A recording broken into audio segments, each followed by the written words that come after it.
সকাল সকাল চলে এসেছি আজকে রান্নাঘরে চা আর মুড়ি খাওয়ার জন্য। তো আমি ফ্রেশ হয়েছি, ফ্রেশ হয়ে তারপর কিন্তু এসেছি চা খাওয়ার জন্য। এদিকে রান্নাঘরে মা চা বানিয়েছিল, আর আজকে উঠতে আমার অনেকটাই লেট হয়ে গেছে, 7টা সাড়ে 7টার মতন বেজে গেছে। তো ঘুম থেকে উঠলাম, উঠে ফ্রেশ হয়ে ডাইরেক্ট চলে আসলাম চা খেতে। চা খেয়ে তারপর যাব সকালের টুকিটাকি কাজগুলো শেষ করার জন্য। তো গুড মর্নিং সবাইকে, and welcome back to Mousumi lifestyle. Mousumi লাইফস্টাইলের নতুন আরেকটি ভিডিওতে তোমাদের সকলকে স্বাগত জানাই। ভিডিও দেখতে দেখতে যদি তোমাদের কোনো পার্ট ভালো লেগে থাকে তাহলে সাবস্ক্রাইব করে দিও চ্যানেলটা, আর লাইক কমেন্ট শেয়ার করে সবাই পাশে থেকো। তা আমি তো তোমাদের সবাইকে জানিয়েই দিয়েছি যে আগামী বুধবার রয়েছে আমাদের বাড়িতে গৃহপ্রবেশ। আর এই যে গৃহপ্রবেশের জন্য দেখো টুকিটাকি কাজ কিন্তু সারা হচ্ছে। কালকে যে ঘর দোর ঝেড়েছিলাম আর জামা কাপড় ধোয়া মোছা সব কিছু হয়েছিল, তারপর রাতের সন্ধ্যের দিকে আর শরীরটা সাজ দেয়নি যে বিছানাপত্র ঠিকঠাক গোছাই, কোনো রকম বিছানাপত্র পেতে তারপর কিন্তু ঘুমিয়ে গিয়েছিলাম। আর দেখো ভেজা জামা কাপড় কিছু আলনার ওপরে মেলা রয়েছে। তো আর 3 থেকে 4টে দিনের অপেক্ষা, তারপরে কিন্তু আর এই মাঝখানে আলনাটা থাকবে না, এই আলনাটা সরে যাবে। সবারই সাইডে সাইডে আলনা হবে, আর মাঝখানে কোনো এক সাইডে বিছানা থাকবে। যেমন এই যে এই বিছানাটা এখানেই থাকবে, কারণ বেড সুইচটা পাশেই, সে কারণে এটা এখানেই থাকবে। তো দেখো আমি বিছানাটা কিন্তু মোটামুটি গুছিয়ে নিলাম। তো এই বিছানার চাদরগুলো আবার আমাকে তুলতে হবে, তুলে ধুয়ে দিতে হবে। তো আমি এখন কোনো রকম করেই পেতে রাখবো। তো সব কিছু এখানে করা রয়েছে এলোমেলো। আর এখানে দেখো বাবার সঙ্গে না মায়ের সঙ্গে যেন আমার একটু রাগ উঠে গিয়েছিল কি একটা কাজ নিয়ে। তো আমি বলছি এই বিছানা তুলছি আর আজকে সারাদিনে আমি কোনো কাজ করব না। তো যেই কথা সেই কাজ, বিছানা তুলে আমি শটাং করে গিয়ে শুয়ে পড়েছিলাম। এটাই হচ্ছে আমার একটা মেন রাগের জায়গা। আমার যদি কোনো জায়গায় বা কারোর সঙ্গে রাগ হয় তখন আমি শুয়ে থাকি, তাহলে শুয়ে থাকলেই মনে হয় আমার রাগটা একটু কন্ট্রোল হয়, এরকম একটা ব্যাপার। তো দেখো শুয়েই ছিলাম অনেকটা বেলা পর্যন্ত, তারপর ভাবলাম যে না, শুয়ে থাকলে কাজগুলো হবে না। তো ঘরটাকে আগে মুছে নিলাম। আগে তো ঘরটা মুছতে খুব অসুবিধা হতো, যখন এই ডান্টাটা ছিল না। ঘর মুছতে এত অসুবিধা হয় বলেই কিন্তু আমি এই ডান্টাটা এনেছিলাম ঘর মোছার জন্য, ঘর মোছার এই ডান্টাটা। তো আমি কালকে শুধু ঘরটা মুছলাম, আর আজকে এই যে আবারও দেখো ঘরটা এমন শুকিয়ে রয়েছে। ঘরটা নতুন কমপ্লিট হবার পরেই কিন্তু 2-1 দিন জল দিয়ে রেখে তারপর ঘরে এই জিনিসপত্র সব ঢুকিয়েছিলাম, কারণ তখন কি বলে একটা সমস্যা হয়েছিল, লোকজন বাড়িতে এসেছিল, তো ঘরে জায়গা কম ছিল, তো এই ঘরে কিছু জিনিস এনেছিলাম।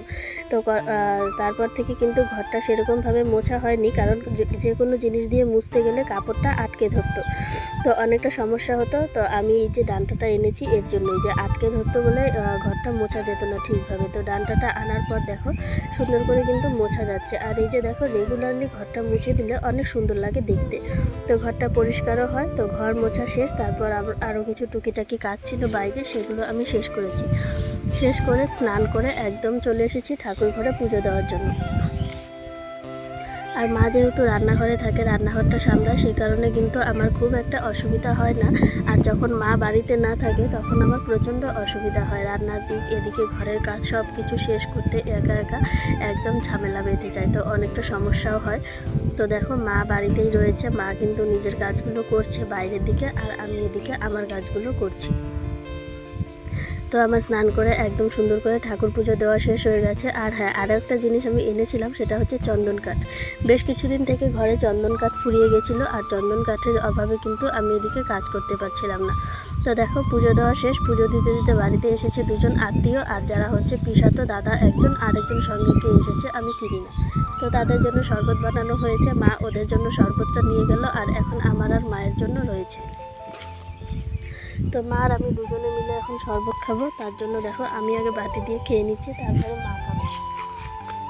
তো শরবত অনেক দিন পর খেলাম, আর অসাধারণ হয়েছে শরবতটা খেতে। এখন কিন্তু শরবত খাওয়াই হয় না, খুব কম, হঠাৎ করে শরবত হলো অনেক দিন পর, খুব কম বললে ভুল হবে, শরবত খাওয়াই হয় না।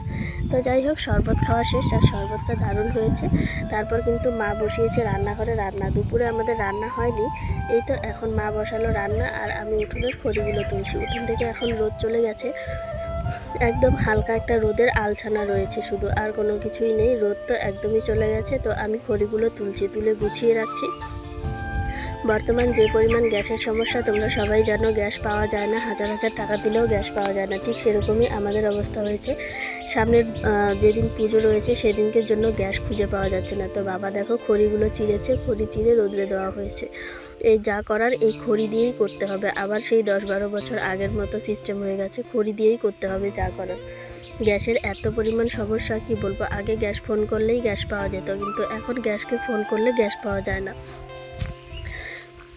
তো এখনও অনেকটা সমস্যা হয়ে গেছে গ্যাসের জন্য। যারা বড় বড় অনুষ্ঠান করে তারা তো অনেক টাকা দিয়ে গ্যাস বুকিং করে। এই যেমন মামাদের বাড়িতে কদিন আগে হয়েছিল, সেখানে তো অনেকগুলো টাকা দিয়ে গ্যাস বুকিং করতে হয়েছিল। তো এখন যেহেতু গ্যাসের এত সমস্যা, 2-3 দিনের ভেতরে হয়তো গ্যাস পাওয়া যাবেই না। নেওয়া চলছে খোঁজ খবর। তো প্রচণ্ড সমস্যা হয়ে যাচ্ছে, গ্যাস পাওয়া যাচ্ছে না। তো দেখো খড়ি কিন্তু আমার তোলা হয়েই গেল, আর এতটুকু এখন অনেকটা সময় লাগবে। আমার অন্য একটা কাজে যাব, তারপর এসে খড়ি তুলে দেখো উঠোন ঝাড় দিতে আমি বসে গেছি, না শুরু করেছি, সরি। অনেক কথা বলতে বলতে উল্টো পাল্টা লেগে যায়। তো আমি এখানে উঠোনটা ঝাড় দিচ্ছি, আর ওইদিকে বাবা দেখো ওইদিকে কতগুলো ভুট্টা এখানে পড়েছিল মাটিতে। তো এই জিনিসগুলো বাবা তুলে একদম ফ্রেশ করে তুলে রাখবে। এখানে অনেকগুলো ভুট্টার দানা রয়েছে, যেগুলো আমি ওপর থেকে ঝাড়ু দেওয়ার সময় দেখলাম অনেক জঙ্গলের সঙ্গে রয়েছে। তো আমি আর তুলিনি, বাবা দেখো তুলছে জঙ্গলের সঙ্গে। তো আমার একদম ভালো লাগে না এত জঙ্গলের মাঝখান থেকে টুকটাক করে 2-একটা জিনিস কুড়িয়ে তুলতে, খুবই বিরক্তিকর লাগে। তো সবাই জানো আমি মাঝখানে মামাদের বাড়িতে ছিলাম কতদিন, আর সেই থাকার জন্য কিন্তু আমার এখন মাসুল দিতে হচ্ছে। কারণ হচ্ছে মামাদের বাড়িতে থাকার সময় আমি কোনো ভিডিও বা কোনো ভ্লগ কোনো কিছু শেয়ার করতে পারিনি। আর সে কারণে আমার ভিউজটা যখন শুরু হয়েছিল ওটা বা চ্যানেলটা একটু গ্রো করা শুরু হয়েছিল, তখন কিন্তু এখন আবার ড্রপ হয়ে গেছে সেই মাঝখানের গ্যাপিংটার কারণে। এতটা গ্যাপ হয়েছিল, 7-8 দিনের গ্যাপ। তো 7-8 দিনের গ্যাপটা কিভাবে পূরণ হবে আমি সেটাই বুঝতে পারছি না। এই কয়েকটা দিনে এত পরিমাণ চ্যানেলটা ড্রপ হয়ে গেছে। যতটুকু উঠেছিল কষ্ট করেছিলাম, খাটনি, সবটা আমার বৃথা গেল এই 7-8 দিনে। তো যাই হোক, সব দিকের কাজটাই মেনটেন করতে হয়, শুধু একদিক নিজের দিক দেখলে হয় না।